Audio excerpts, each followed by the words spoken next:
so much, Ryan, and I hope you all will indulge me. I'm going to shift in a moment the direction of our meeting to use this screen for some PowerPoint slides I have to support my presentation.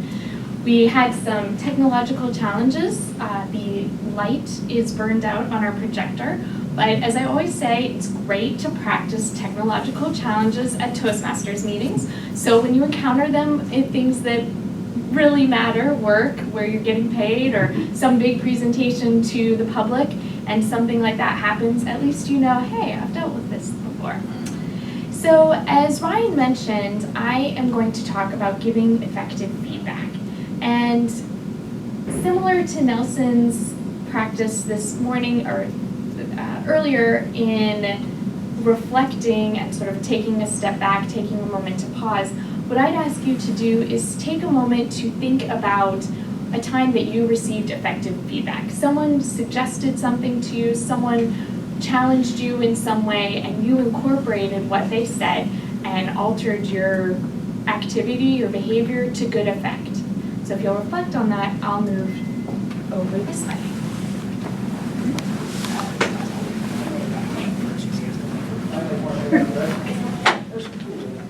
So here at Toastmasters, we know that that evaluation and providing effective feedback is crucial. We have a portion of our meeting every time we meet, dedicated to that, to providing feedback to people. Whether it's Mallory at today's meeting providing information about how we do on time, to John telling us how often we use the word of the day, metamorphosis, we're getting feedback. And that providing effective feedback is crucial not only in Toastmasters, but in everything we do. So this is the purpose of feedback. It helps teams achieve goals, build confidence and pride, and succeed. So there are a few steps to effective feedback. And as you are contemplating feedback that you received, some of this may be familiar to you. Perhaps you had clear and concise objectives. You knew what the expectations were, and that was how you were able to modify your activity to achieve what was set out. So making sure that the directions and guidance that you provide to a team if you're working on a project together is clear, and everybody knows what the ultimate outcome should look like. You also need to sit back and watch.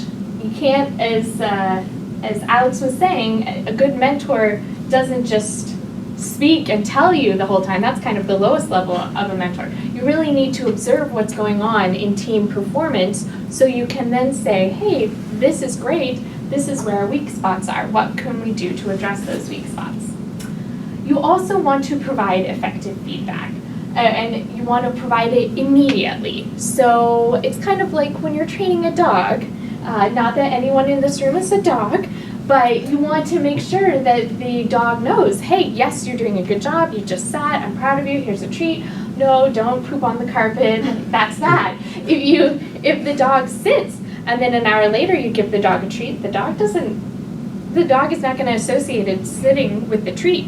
Similarly to people, although somewhat more complicated, people need to have that feedback so they can know, oh yeah, I'm doing a great job. I should continue on this path. Or no, I should make this alteration. I need to make this change. And finally, you should recognize positive performance. So often feedback can take the form of constructive feedback. Here are some ways you can change, or it can take the form of negative feedback, which is like, you're doing everything terribly, you should quit. So that's why it's also important at the same time to recognize positive performance. If people are doing well, they may not be getting that support to say that, and that's recognizing them for doing well. So you want to provide that positive feedback if people are doing well so they continue doing well. Because if they keep doing a good job but they don't get any recognition for that, that can be a drain on morale. So thinking back to the beginning and the feedback that you received, maybe one of the characteristics was that it was specific. Someone really liked the speech you gave. Someone really liked the way you talked about a project at work or a report you gave. It highlighted perhaps some of the positives that you did. It also, maybe you got some feedback on the report and there are some things you could do to improve that. And so providing specific feedback, this paragraph is unclear, this sentence could be improved, I don't think you're saying what you want to say in this section. Being very specific about the feedback you provide will ensure that it is effective. You also want to speak for yourself, saying that, not telling, well, everybody's saying that you're doing a bad job. You want to say, I think there might be some opportunities for improvement here. So people will feel less defensive or ganged up on if it's just your own personal opinion versus you're speaking for a large group. You also want to be sincere. People can know when you're being honest about your feelings, when you really mean what you're saying, when you're being genuine, and when you're not. So you want to make sure that the feedback you provide, you feel fully invested in, and you feel that it conveys what you are trying to say. And you want to also emphasize how the actions affect the team. If someone is consistently late to a meeting or doesn't provide their work product on time, you can let them know, hey, when you come 15 minutes late to a meeting and we only have an hour for that meeting, we only have 45 minutes of productive time. So that's a real challenge for our team to move forward to get this project accomplished. You also want to use the I technique, and this kind of talk is related to speaking just for yourself. You want to say, and this is, I think, something that is often talked about in therapy, say what I feel, not say you always do this or that. So thinking about conveying it from your own perspective. Ending on a positive note. Oftentimes in our Toastmasters speech evaluations, people will refer to the sandwich method, where you start out saying, these are some things I liked about your speech, I thought you did a very good job with this. In the meat, you have, these are some opportunities for potential improvement, and then your other slice of bread is ending on a positive note saying, I really, again, liked this aspect of your speech, and I look forward to hearing the next one.